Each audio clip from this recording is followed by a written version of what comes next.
guys, and welcome back to BMW Fanatic. In this video, I'm going to share the BMW Footwell Module RECALL. Now, BMW wants to call this a recall just because that's kind of what they always do when they extend things out. They've already sent out letters as far as with the impacted VINs.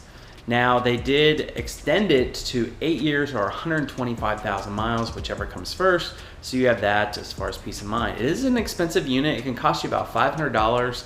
And then if you need to DIY, got the DIY right here, just in case. So check that DIY out. And then of course you have the programming. You're gonna need like a BMW programmer guy, so that way he can program in a new Footwell module.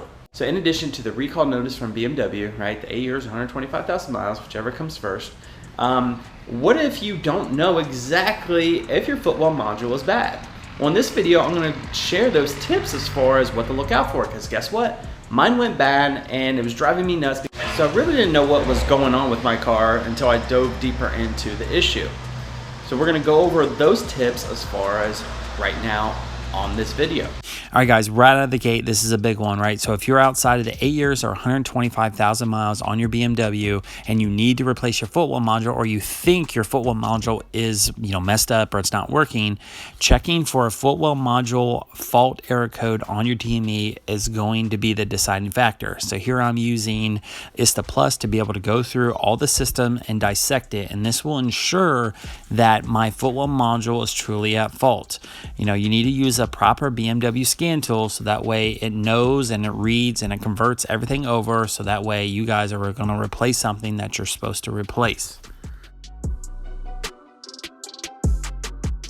Next, you're going to have a lot of quirky things that go on, meaning all your lighting systems, your bulb check error codes that you're going to have. It's going to say your taillights malfunctioning or your left lights malfunctioning.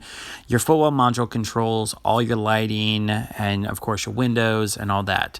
You're going to also have a hyper flash if you're going to have like your front turn signals that are not working correctly. This is because of your actual module. Now here, this lists all the impacted cars for the 8 years or 125,000 miles, so that way you guys can see that. And now's a great time to go ahead and pause the video to see if your car is on the list. Well guys, easy as that. Things to look out for just to spot your Footwell module going bad. In addition to that, you have the 8 years or 125,000 miles directly from BMW, so you have that piece right there. So that way you have peace of mind if you are impacted in that spectrum. But if you're not and you have a Footwell module that's bad, of course, reference to my DIY that I have on the channel, and then of course all the programming that's going to need to be done with that. It is a simple process. It is not very complicated to swap it out, swap a new one. You can go used. You don't have to buy a brand new Footwell module. But you of course are going to still need the programming, and hopefully that you don't get someone else's like kind of potentially going bad one kind of thing. So just the things to look out for. They do last quite a while, so you should be set for the long haul. Whichever decision that you guys go with, of course it's fine. Just to share a little sneak peek here, I'm currently working on the garage, trying to paint, so of course I got a little further way done, still a lot more to go, a lot more organizing to go, all that. But of course I have an additional 15 feet that goes back that way, and of course the car's here. So much more updates to come as far as garage wise, but other than that, appreciate everyone stopping in. Hope you have a great day.